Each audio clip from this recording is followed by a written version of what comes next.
Avant, il y avait un hôpital, mais ça fait bien 20 ans, je pense qu'il ne fonctionnait plus. Et alors après, on a construit une grande école de préparant des jeunes gens aux métiers techniques, hein, entre autres.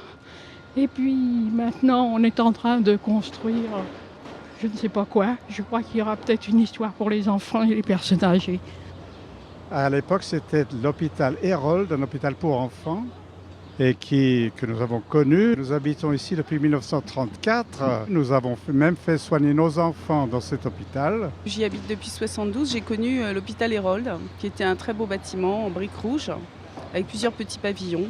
Peut-être d'un étage, en tout cas pas élevé, peut-être un étage.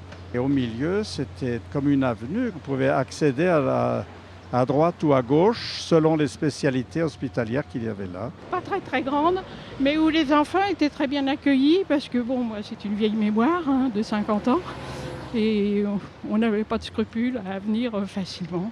C'était un hôpital de quartier. Les enfants ont été soignés pour les dents, dans des conditions de l'époque. Elles s'en souviennent encore, nos 3 filles se souviennent encore des conditions très pénibles pour les enfants à cette époque-là. Ça a beaucoup changé. Moi, j'ai jamais connu cet hôpital, hein. Franchement. J'en ai entendu parler de ci, de là, mais sans vraiment me porter une image dessus, parce que en fait, comme j'ai pas vu les murs, donc je connais que le terrain vague, quoi. Le terrain vague, il n'y avait rien dedans. Si, à un moment donné, la mairie de Paris avait fait faire un endroit pour que les enfants viennent faire du cheval. Ah oui. C'était il y a 2 ans, ça, oui. C'était bien, il y avait des vrais chevaux. Hein, Il n'y avait rien du tout. C'était un terrain vague.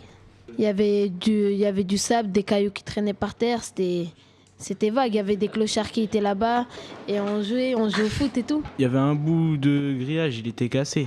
J'ai eu la possibilité d'aller faire quelques tours dedans, bien sûr, comme tous les gamins qui sont dans le quartier, à mon avis, ou les personnes qui sont plutôt curieuses.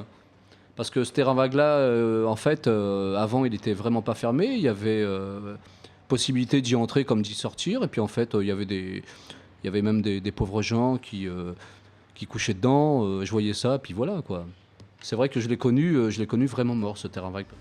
On a construit une petite cabane. On partait là-bas, on pique-niquait des fois. On mettait des chaises et tout. Après, on a recouvert la cabane. Et quand on galérait, par exemple, on n'avait rien à faire la journée, on partait là-bas. C'est comme si on avait une maison, en fait, mais pour nous, pour s'amuser. Disons, on trouvait un vieux canapé, après on l'installait, on trouvait des chaises, on les mettait et tout. On ramenait, et puis on construisait la cabane avec tout ce qu'on trouvait. Tout ce qu'on trouvait. Du bois, des chaises, tout, des feuilles. Des cordes. Voilà. Il y avait la petite cabane et à côté, il y avait le Shopee. Donc quand on achetait des gâteaux, directement, on partait dans la cabane et puis on mangeait. Voilà. Et d'un côté, on avait un peu peur le soir. Après, on voyait plus bien et tout. Après, on entendait des bruits. Mais après, on partait. C'est des appartements et des magasins. On vient de démarrer, là on est au 3e sous-sol.